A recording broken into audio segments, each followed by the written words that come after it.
کو سامنے رکھ کے اپنا جائزہ لینا ہوگا۔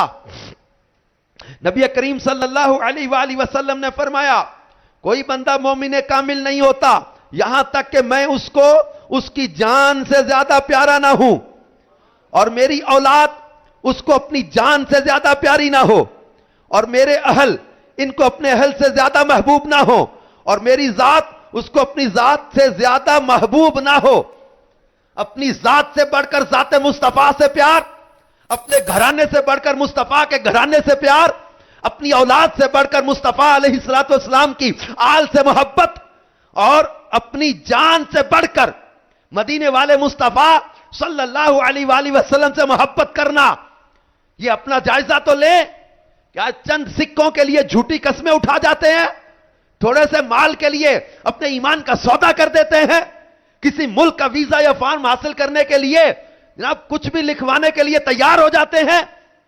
کسی بھی دنیا کے مال کی ہوس کے لیے جھوٹی قسمیں اٹھا جاتے ہیں؟ اپنے آپ کو کچھ بھی شو کرنے کے لیے تیار ہو جاتے ہیں؟ اس مال نے، دنیا نے، لالچ نے، عورت نے، دولت نے، کس نشے نے تمہیں بربادی کے رستے پہ چلا دیا؟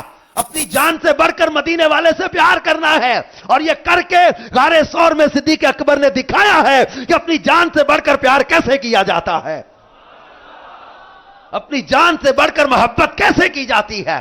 یہ صحابہ نے کر کے دکھایا، حضرت خبیب نے کر کے دکھایا، حضرت خباب نے کر کے دکھایا، حضرت زید نے کر کے دکھایا، سولی چڑھ چڑھ کے کلمہ پڑھ پڑھ کے دکھایا، اور تپتی ریت پہ سینے پہ وزنی پتھر رکھا ہوا ہو اور احد احد کی صدائیں لگتی رہے، اور بلال حبشی نے یہ احد احد کی صدائیں لگا کے دکھایا ہے۔ اپنی جان سے بڑھ کر پیار کیا جاتا ہے، اور یہ محبتیں کیسی پیاری محبتیں ہیں کہ اپنی اولاد سے بڑھ کر حضور علیہ السلام کی اولاد سے محبت کرنا، اپنی جان سے بڑھ کر ان سے محبت کرنا، اپنی ذات سے بڑھ کر انہیں محبوب رکھنا۔ We have to recheck our values.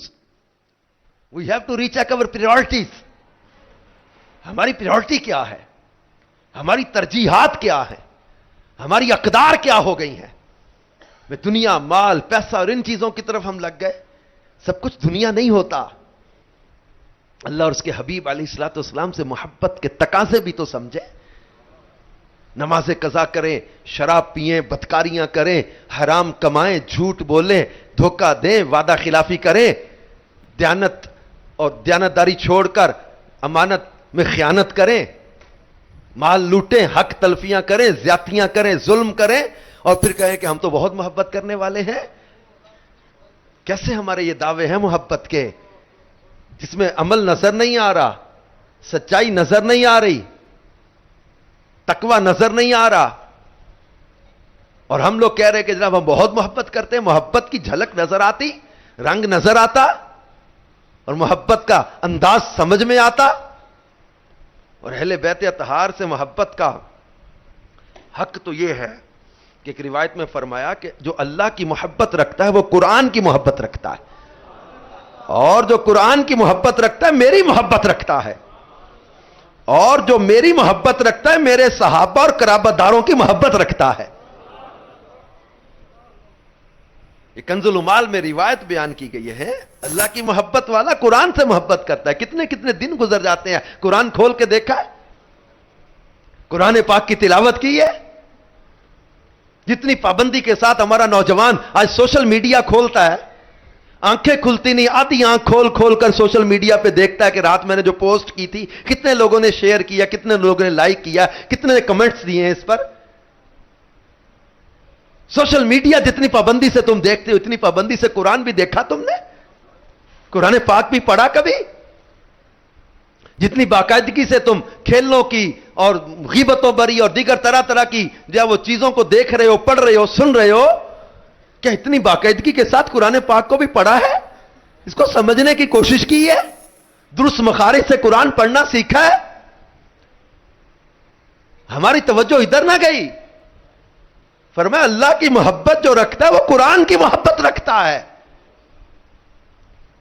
حدیث کا مفہوم ہے جس گھر میں قرآن پاک کی تلاوت ہوتی ہے وہ گھر اپنے رہنے والوں پہ کھلا ہو جاتا ہے، اس میں سے شیاطین نکل جاتے ہیں، فرشتے آ جاتے ہیں۔ اس میں خیر بڑھ جاتی ہے، شر کم ہو جاتا ہے. پھر فرمایا جس گھر میں تلاوت قرآن نہ ہو وہ گھر اپنے رہنے والوں پہ تنگ ہو جاتا ہے. اس میں سے فرشتے چلے جاتے ہیں، شیاطین آ جاتے ہیں، اس میں خیر کم اور شر بڑھ جاتا ہے.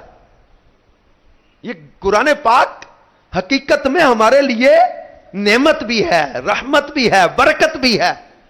اور یہ اللہ کی محبت جس سے ہے، فرمایا جو اللہ سے محبت رکھتا ہے وہ قرآن سے محبت رکھتا ہے، اور جو قرآن کی محبت رکھتا ہے میری محبت رکھتا ہے. قرآن پاک پڑھے گا تو میرے محبوب کریم علیہ الصلوۃ والسلام کی عظمت سمجھ میں آئے گی نا. وما ارسلناک الا رحمۃ للعالمین سمجھ میں آئے گا.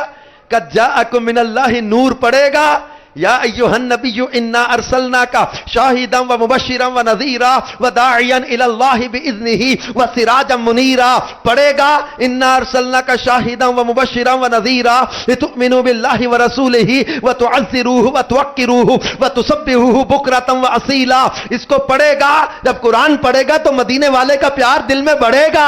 والضحی واللیل اذا سجا ما ودعک ربک وما قلی وللآخرۃ خیر لک من الاولی وَلَسَوْفَ يُعْطِيكَ رَبُّكَ فَتَرْضَىٰ. جب یہ پڑھے گا تو محبت بڑھے گی کہ نہیں بڑھے گی؟ جب سورہ بنی اسرائیل میں یہ پڑھے گا عَسَىٰ أَن يَبْعَثَكَ رَبُّكَ مَقَامًا مَحْمُودًا تو محبوب کی محبت بڑھے گی کہ نہیں بڑھے گی؟ جب قرآن میں یہ پڑھے گا یا ایھا النبی انا ارسلناک شاہدا تو کیا محبت نہیں بڑھے گی؟ جب قرآن میں یہ الفاظ پڑھے گا یا ایھا الذین آمنوا لا تقولوا راعنا وقولوا انظرنا واسمعوا وللکافرین عذاب علیم تو کیا محبت نہیں بڑھے گی؟ جب یہ آیتیں پڑھے گا یا ایھا الذین آمنوا لا ترفعوا اصواتکم فوق صوت النبی ولا تجهروا له بالقول كجهر بعضکم لبعض ان تحبط اعمالکم وانتم لا تشعرون تو کیا محبت نہیں بڑھے گی؟ جب قرآن میں یہ پڑھے گا انا اعطیناک الکوثر فصل لربک وانحر ان شانئک هو الابتر تو کیا محبت رسول نہیں بڑھے گی؟